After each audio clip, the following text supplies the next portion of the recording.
భక్తులందరూ నా వందనాలు. నా సాత్వికం అంటే ఏంటంటే తండ్రి, ఈ రేగులు ఇప్పినప్పుడు అన్నీ రేగులు ఇప్పి మళ్ళీ రేగు వేయించుకుందాం అనుకున్న తర్వాత ఇప్పేసి అన్నీ చేసిన తర్వాత రేగులు అవి తెచ్చుకొని అన్నీ చేసిన తర్వాత ప్రార్థనకి వెళ్ళినా సరే కోతులు అన్నీ తిరిగి కానీ ఒక్క కోతి కూడా నా ఇంటికి వచ్చేది కాదు. కోతి రాకపోతే నేను ప్రార్థనకి వెళ్ళేదాన్ని. కొన్ని రోజులు మానేసాను. బాబు ఇంటికాడ సామాన్లన్నీ బయట నుండి పోయాయి, ఎవరన్నా వచ్చి ఎవరన్నా తీసుకుంటారేమో అని నేను అనుకునేదాన్ని.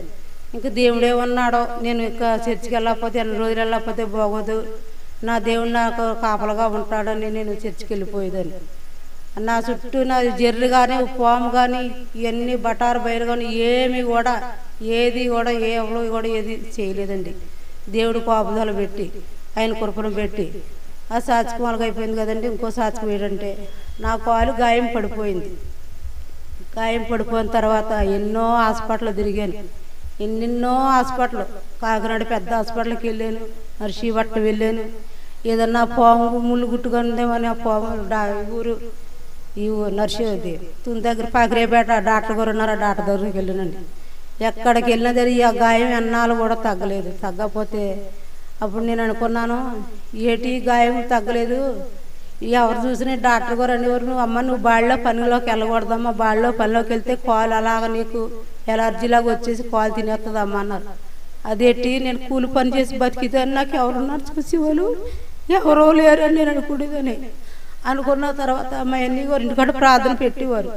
కొట్ట పని చేసుకున్న అయ్యగారు అల్లుడు మామగారు వచ్చేవారండి. వచ్చిన తర్వాత ఆయన ప్రార్థన చేశారు. ప్రార్థన చేసిన తర్వాత 4-5 రోజులు పోయిన తర్వాత, అమ్మ నీ కాలు తగ్గిందా అని, నేను నిద్రలో ఉన్నాడు, నీ కాలు తగ్గిందా అమ్మ అన్నారు.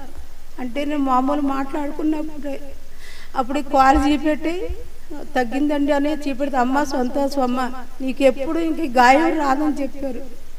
ఎన్నో హాస్పిటల్, ఎన్నో ప్రాణం విసిగిపోయింది హాస్పిటల్ తిరగడానికి. ఏలేసం హాస్పిటల్కి వెళ్ళి ఈ ఫస్ట్ బస్కి వెళ్ళి సాయంత్రం నైట్ బస్కి వచ్చేదండి. వచ్చినా తగ్గేది కాదు ఏమి. అప్పుడు మందులు వాడినప్పుడే తగ్గేది. తగ్గిన తర్వాత ఇంకెన్నెన్నో నర్సీపట్నం, తుని, కాకినాడ ఎన్నెన్నో మందులు వాడినా సరే తగ్గలేదు. తగ్గపోతే అయ్యగారు ప్రార్థన చేశారు. ప్రార్థన చేసిన తర్వాత అలా మాట్లాడిన తర్వాత నేను అనుకున్నాను, తండ్రి దిక్కులేని వరకు నువ్వే దిక్కు అన్నావు కదా తండ్రి అని అనుకొని ఇలాగే మాట్లాడి గాయం చీపెట్టమ్మంటే చీపెడితే, అమ్మ నీకు ఎప్పుడు ఇంకా గాయం మళ్ళీ రమ్మంటే రాదు, మూసి పెట్టుకునే ఉంటుందని చెప్పారు. అన్న తర్వాత మళ్ళీ ఎప్పుడు మందులు వాడినా, ఎన్నాళ్ళైతే మందులు వాడినా వచ్చేసేది, మందులు వాడపోయినా గాయం తగ్గేది కాదు. ఎవరైతే మాట్లాడారో దేవుడు ఇంకా గాయం మళ్ళీ ఇప్పుడుకొచ్చి గాయం రాలేదు. డాక్టర్ గారు అన్నారు, ఒకసారి అమ్మ అది నరాన్ని పెట్టి వచ్చిందమ్మా అన్నారు. వచ్చిందంటే ఓన్లే ఇంకా నా బ్రతికింతే కోసం వాళ్ళు పనికి వెళ్ళినప్పుడు నన్ను ఎవరు పోషించే వాళ్ళు ఉంటారు, నేను దిక్కుమాలి కానీ నాకు ఎవరున్నారు, ఎవరు లేరు, ఆ తండ్రి తప్ప నాకు ఎవరూ లేరు నేను అనుకున్నాను. అనుకున్న తర్వాత దేవుడు మాట్లాడు, ఎప్పుడన్నా ఒంట్లో బాగోలేనప్పుడు కూడా పడుకుంటే పాప అని పిలిచేవారు. పిలిపితే మెలకు వచ్చి ఎవరో కనపడేవారు కాదు.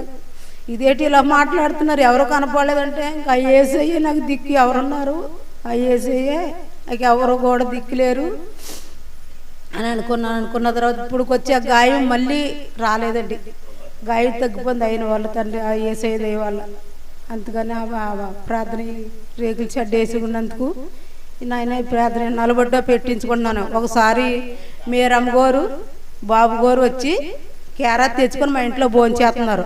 భోంచేస్తుంటే నా బుద్ధిని పెట్టే కోసం, నా ఆటంకన పెట్టే కోసం నేను ప్రార్థన పెట్టుకోలేదు, దేవుడు నాకు గుర్తు చేస్తున్నారు, ఇలాగే ఇప్పుడు చేసుకుందాం అన్నది, ప్రార్థన పెట్టించుకుందాం అన్నది. అరే ఏదో కొందరు ఏదో సైతాన్ని ఎక్కడో ఎంటాడిద్ది. ఆడినప్పుడు అలాగే డబ్బులు లేకపోవడం, డబ్బు నుండి ఏదో కొందరు ఖర్చు అయిపోవడం ఎరగోలాగా అవ్విది.